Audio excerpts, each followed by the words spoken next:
Hello Internet, today we're going to be talking about Yemen.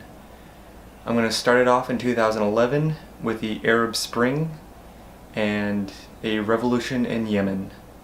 The revolution was because of unemployment, low income, and the first president of Yemen and the current president at the time, Ali Abdullah Saleh. He wanted to make new laws that made his son inherit the throne or the presidency, and this did not sit well with the people of Yemen, and so they threw a revolution. During the 2011 revolution, a lot of people died. Mistrust in the government grew, as did extremists also grew. With these combinations, stability went further and further down the drain, so the situation only got worse, and in 2014 a coup happened. Supreme Revolutionary Committee was made. This is predominantly Houthi and Shia led. The Shia rebels took the capital. In 2015 a civil war broke out with three major factions with other smaller factions. The three major parties at this point are the Supreme Revolutionary Committee, who own the southwest part of Yemen, the Cabinet of Yemen, which has the Vice President as the President. They own the middle and eastern part of Yemen. And the third group is an Al-Qaeda group who own a central northern territory.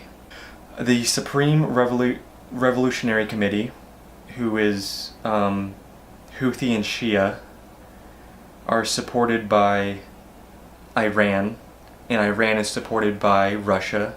So this Revolutionary Committee gets Russian weapons, ammunition, money, and just support in general.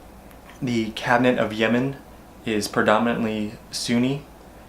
They are backed up by Saudi Arabia and the US. The US sells Saudi Arabia weapons. Saudi Arabia sells those weapons and also uses those weapons on targets in the western part of Yemen. These targets include open air markets, a funeral. There's video of that. It's pretty graphic.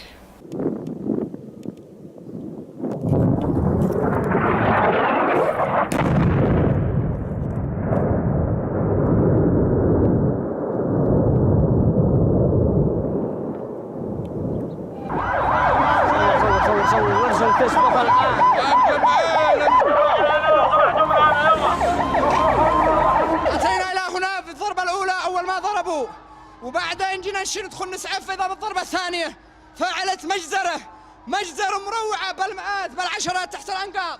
عزاء جاوا يعزوا، لا جاوا يقاتلوا ولا حملوا سلاح على آل سعود ولا الفجر. Civilian targets, they don't have any military value. Somehow the Saudi Arabia forces think that either these targets are military somehow, or more likely they just want to hit these targets because they're easy targets, and they think somehow killing civilians and destroying important infrastructure like the ports in Yemen will just starve them into surrendering, which is a possibility, sadly. So there are a lot of war crimes going right now in Yemen just because there's a war, and I've yet to see a war that doesn't have some sort of war crimes going on. Thousands of civilians have died. Millions of people are starving. Millions of people are dying of cholera. Very preventable disease, but Saudi Arabia is blockading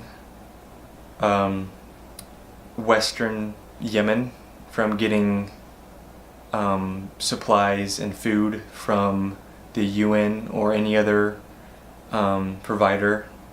The American military-industrial complex really enjoys this conflict because they make billions selling weapons to Saudi Arabia and other countries who are involved in this conflict. Their priorities lay with money. The US petrodollar needs to be funded by oil interests, and that's why America is such good allies with Saudi Arabia.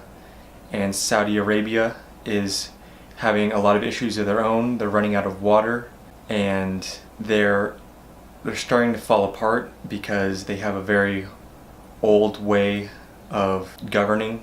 They still have a king or a prince and a king, and not elections. And there's a lot of policy changes that the Saudi Arabia people want, but their government isn't listening.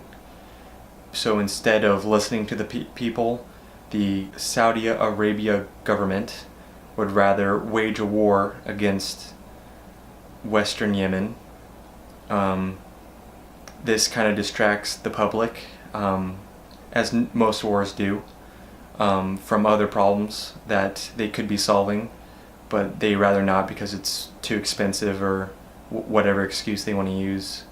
The Al-Qaeda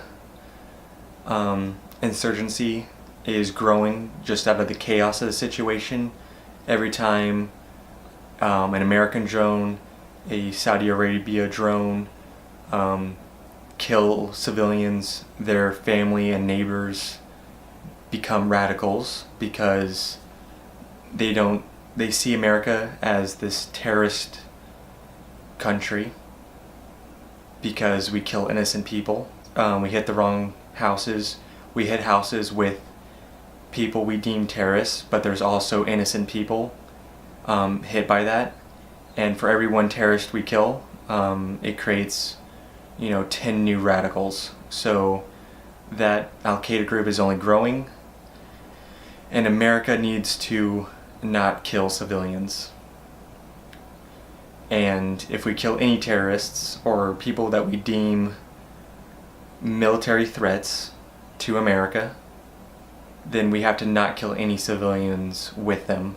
Otherwise, we radicalize their family, their friends, their neighbors who knew those people and knew they weren't a threat to America, and America killed them anyway. The conflict in Yemen is extremely profitable for the American military-industrial complex. So I don't see this conflict resolving without more bloodshed. I don't think either side is 100% correct, but I definitely think the Sunni side, that's backed by Saudi Arabia and the United States, is guilty of war crimes, and it's probably going to continue guilty in war crimes as this civil war progresses. I hope this conflict can be stopped today. Obviously, it's not that simple, but I hope that North and South Yemen are their own countries. Clearly, Yemen people are in a difficult spot because there's no uniform government to control the entire country, with lots of corruption and scandals with the first and second president. I don't blame their mistrust. Whatever government is made out of this needs to address the revolutionaries' demands in 2011 about unemployment, about the bad economic status in the country, and about preserving constitutional democracy. That's very important to all countries, and Yemen just had to learn this lesson the difficult way, mostly because of other influencing powers wanting control over the region, such as Saudi Arabia, Iran, Russia, and the US, and their allies. With that being said, there are awful war crimes being committed in Yemen. Even though the US knows there's war crimes, they still arm Saudi Arabia to the tune of billions of dollars. War is way too profitable for the US to stop arming them, even with the war crimes. Saudi Arabia bombed Doctors Without Borders back in 2016. Saudi Arabia is deliberately starving Yemen. They blockade it so they can't import any goods. They bomb their ports so they can't transport any goods in without any sea or land connections. They have to grow their own food, and then Saudi planes come and bomb their farms. So Yemen is starving because of it. While all this was happening, in 2017, the Saudi king took a $100 million vacation while war crimes are being committed. This is extremely mean, is a nice way to put it. Honestly, I think he thinks that Yemen people are subhuman, and that's why he tells his fighter jets to bomb non-military civilian targets and intentionally starve the country. There's a massive cholera outbreak in Yemen, a very preventable disease. Modern medicine has invented medicine for this specific disease, but there's a huge outbreak in Yemen and no medicine can get in because of the blockade. So I'm sure the Saudi king is smiling when he goes to bed, thinking about all the civilians who have cholera because he's making the blockade. Vox News did a video on this exact subject, the Yemen conflict. The US may be aiding in war crimes in Yemen. The US is aiding in war crimes in Yemen. Not all Americans are as naive as Vox makes them out to be. I don't know why Vox is using such delicate language.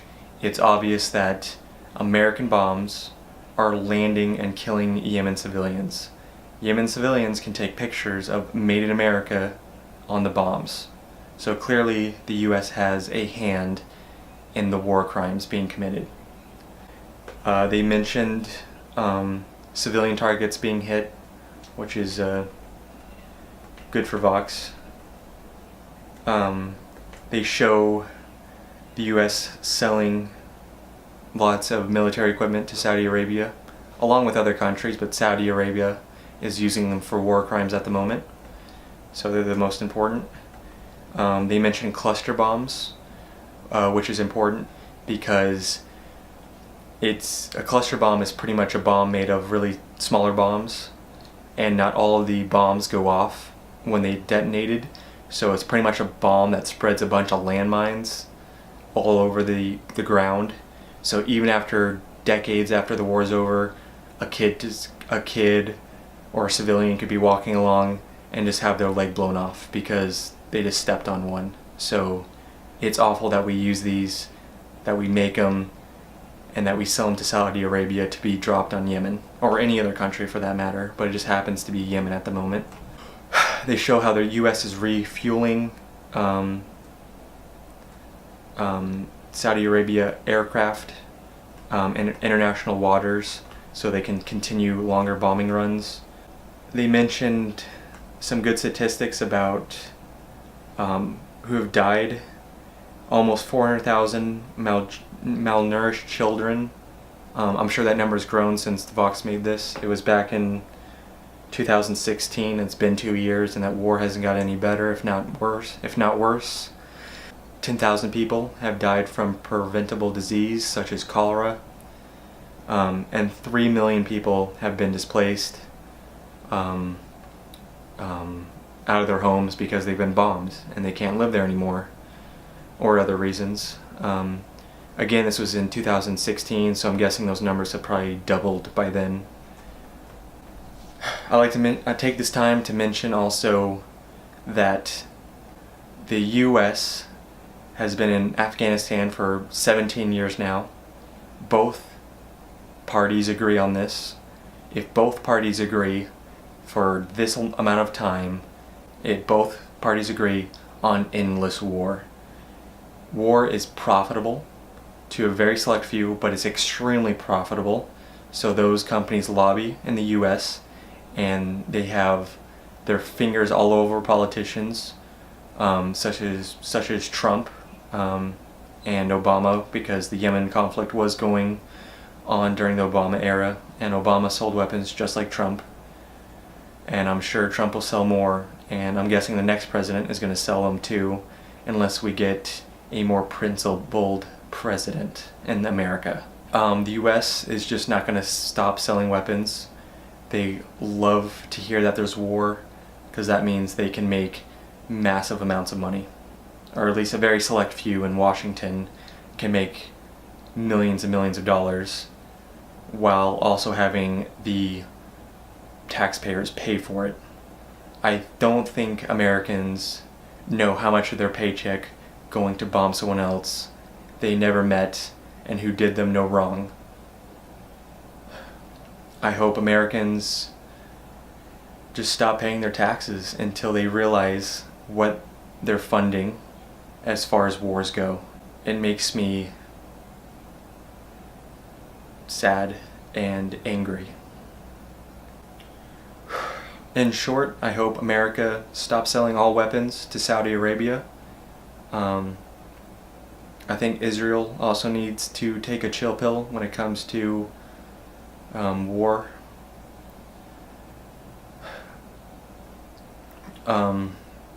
America needs to stop provoking war for interests of money, or any other interest for that matter. Just don't provoke war. War is only acceptable during defensive operations. America is a ridiculously powerful nation and does not need to be throwing its weight around and doing all these warish actions and profiting off of war. I hope Yemen in the future understand that most Americans know very little about the conflict in Yemen, and even littler and even less about America's involvement. The most I can do is not pay my taxes to show that I do not want a single cent of mine going to the war machine, killing innocent people. I hope other people follow me in helping to stop the American war machine overreaching and committing and helping and aiding war crimes. I don't know how the Yemen civil war will end or which side will be victorious, but history will show America's involvement and what happened because of it. I'm sure this video will be 100% demonetized. Please consider my PayPal or Patreon. I hope the world breaks out in peace. You made it to the end of the video. I have a couple things to say before we part ways. Feel free to edit my videos any way you want. Preferably link them back to the original video. If you can afford it, I'm on Patreon. Check out my Twitter, Instagram, and other channels. My grandma helped finance the Canon 80D I'm using, and all other equipment I used will be linked in the description, along with all other relevant links. Have hope that the future will be brighter.